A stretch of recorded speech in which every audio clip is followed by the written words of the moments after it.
was 12.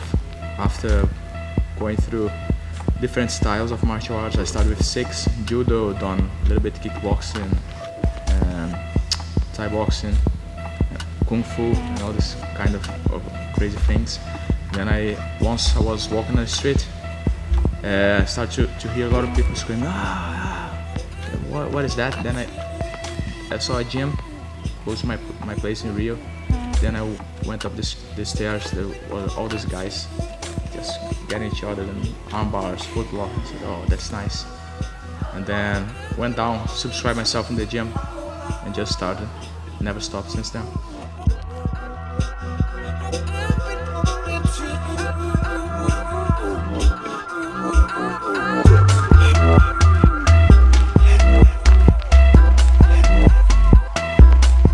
Some Japanese trained with Gi and met the Gracies and started to develop the Brazilian Jiu-Jitsu, right? And at the same time, some kite wrestlers that were already coming from the old Luta Livre, they went to Brazil and met some Brazilians, and these Brazilians started to develop the art into other things, create new techniques, and become the Luta Livre Esportiva, we call in Brazil. That's what I teach now. I think it's the most complete art, because in catch wrestling you cannot use some chokes and some arm bars or whatever. In BJJ you cannot use crunks, you cannot use some kinds of leg locks, and Luta Livre you can do anything you want. I'm doing a tournament over here, and on the rules is you can do anything you want for submissions.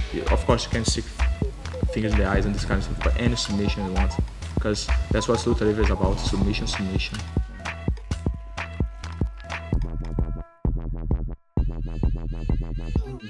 I was lucky because Colin's an amazing Thai boxing coach. He's the best Thai boxing coach I ever knew, defo. And so when I got over here, I found a team that I didn't need to worry about the strikes, because they are all amazing on Thai boxing. But I had a team who didn't know one thing about ground, and because they were so good on the strikes, everyone wanted to take them now. So I had to rush into things.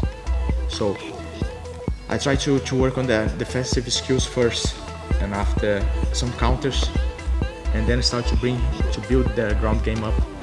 And now I can say that our team is complete. All the guys are UK wise very good in the ground. They got a very good ground game.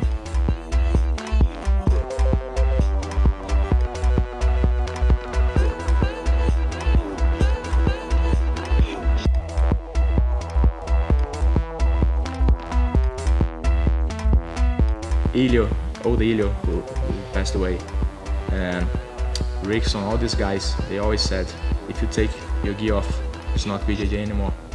So that doesn't exist. BJJ no gi is something that doesn't exist.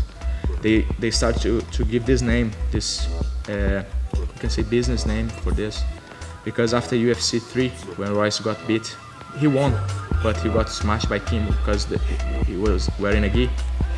From UFC 1 to UFC 3 in Brazil, nobody used to train without the gi, only us from Luta Livre. And people used to say that we were dirty because we were training with each other with nothing to cover ourselves. But after the UFC 3, they realized they couldn't train with gi anymore.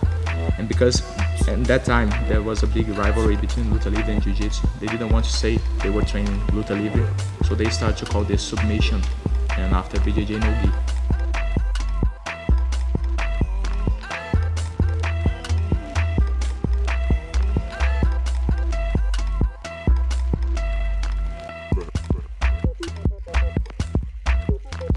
Luta Livre is all about submissions. If you want to wrestle, take someone down and hold for 15 minutes, like some wrestlers do, I won't be able to help you very much. I won't be able. I'm the kind of guy that I want to help you if you want to scramble and tap someone.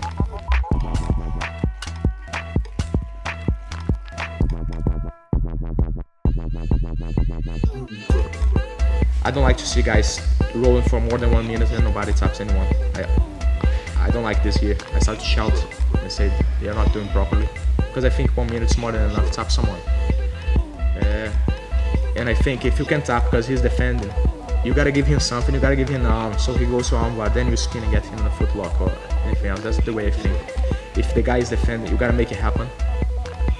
Because the problem is, they gotta know, if they go in America to fight in American shows or in Japan to fight Japanese shows, they won't win by decision. Doesn't matter how good you are, you will never win by decision. And because Luta Livre is a small thing, always been a lot smaller than BJJ in Brazil, we would never win BJJ fighters in grappling comps or MMA by decision. We never. We could be superior for 15 minutes, that's superior, and they would give maybe a draw. Or you can check on the internet, Paulo Filho against Cacareco from Luta Livre, and you're gonna see Cacareco just match Paulo Filho for 15 minutes, and they give it a draw. So that's what I got from my master, and what I give to my students is this thought: you never win by decision. So you need to make it happen. You need to finish the fight. That's the main thing.